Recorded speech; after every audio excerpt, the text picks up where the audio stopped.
It's April 10th, 2012. It's a Tuesday. My daughter's been in labor for a few days, my oldest daughter. So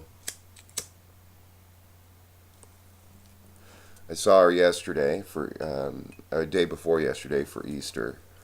It was really nice. She wasn't sure if she was going to come over, but the contractions were, I think,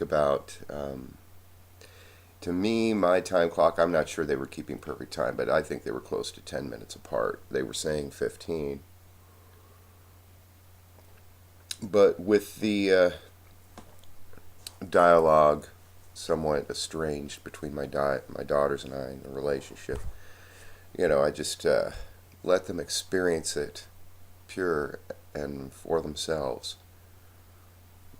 In fact, I sat at dinner and I said, my heart is in your hands, and I'm not going to go down with people thinking that I didn't make an effort and that I have made continual efforts. If you don't like the efforts, that's fine. If my efforts do not conform to what you want, that's fine. But my efforts it will not be said that I made no efforts at all.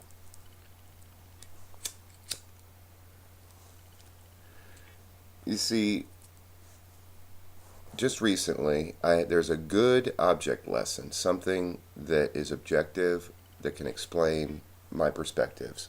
I have this dual perspective. It was very interesting when I came across this in Joseph Campbell's work on James Joyce, talking about a binocular vision, a dual perspective, holding a dual perspective simultaneously. The object lesson I just ran into again in Spengler. There's this guy, John David Ebert. Look him up. He's on YouTube.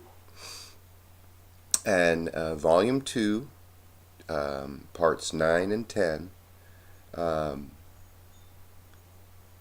talk about Spengler's religious perspective and also the nobility and priestly perspectives from his view. And I've already read Spengler years ago, and what I noticed immediately was that he did these dualities, these oppositions. And it's a very effective tool to step back and observe something. You see the two objects that are in opposition to each other, you can find a middle ground, and then there's a three-dimensional kind of situation.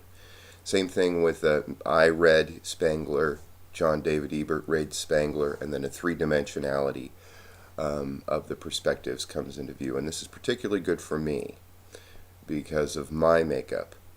So back to my daughters, saying that, I'm not going to go down in history saying I didn't make an effort or that my effort wasn't enough, because every time I do make an effort, I bring it to everybody's attention. Aha! Once again, these efforts are refused, turned away from, not good enough, or something along those lines. They are ultimately not valued to an effective level where relatedness can begin. And I think it also has to do with the depth level someone is comfortable with relating to someone. And so, back to Spengler and John David Ebert. Spengler, through Ebert, speaks to what I would term a time-oriented consciousness and a space-oriented consciousness.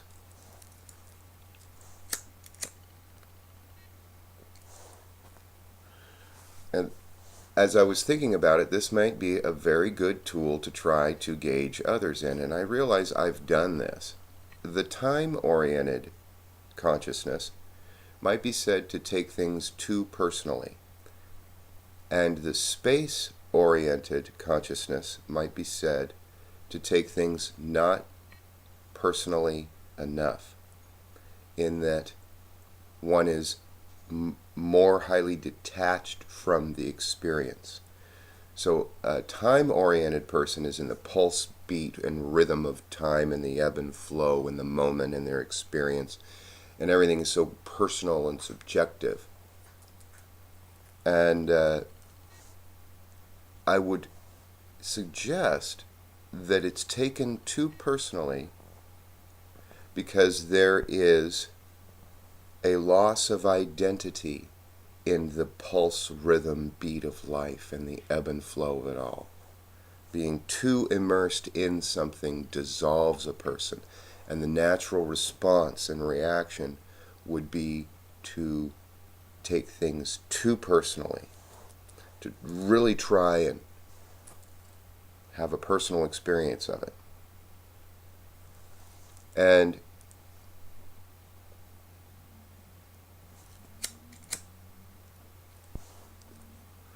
so the dissolving in the rhythm, beat, and ebb and flow of our experiences produces an individuality. Though, on the surface, it seems as though they're not detached enough from what's going on, and they get immersed and caught up in everything that's going on, everything that's happening. Now, the space consciousness is I had a good example with my dad. He wanted me, we were reupholstering a little car seat that I have for my back, and he had a vision in his mind of what he wanted to do.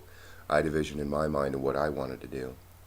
And it came to a point where the resistance I had, he immediately recognized, and he abruptly and abrasively, which is his style, tried to grab hold and say, no, this is the way it's going to happen. And I stopped and I said, well, wait a second. The vision in my mind I have valued, and I'm trying to devalue it and reevaluate the image in your mind that you want this project to transpire as. And once I said that, I detached myself from my experience of what was going on, and he immediately became detached from his wanting to drive home his view. Silence. And then I was just able to continue doing what was already laid down and do it even better than he did. But that's not the point. The point being that he realized that I can detach my consciousness at will, and I can observe these things, and not only observe them, I can describe them in detail. And that's what was odd for him, because I feel that he's very time-oriented in many ways, immersed in his experience as if his identity needs development. Now, the detached consciousness, on the other hand, has an interesting effect, because someone can be detached and then manipulate the things around them because they're detached, and it seems as though they have this tremendous personality. But in their detachment, this tremendous identity, but in their detachment, it dissolves their identity. They become disengaged with what they identify with. They objectify everything. And this spatial perspective that just develops takes place. And it's a dissolution of this strong sense of identity. But being that they're not aware of this stuff happening, they just sort of go along with it, because it doesn't matter if you're of the space consciousness or of the time consciousness, being all caught up in what we are, and not having anything else to relate it to, can leave us at the mercy of just who we are.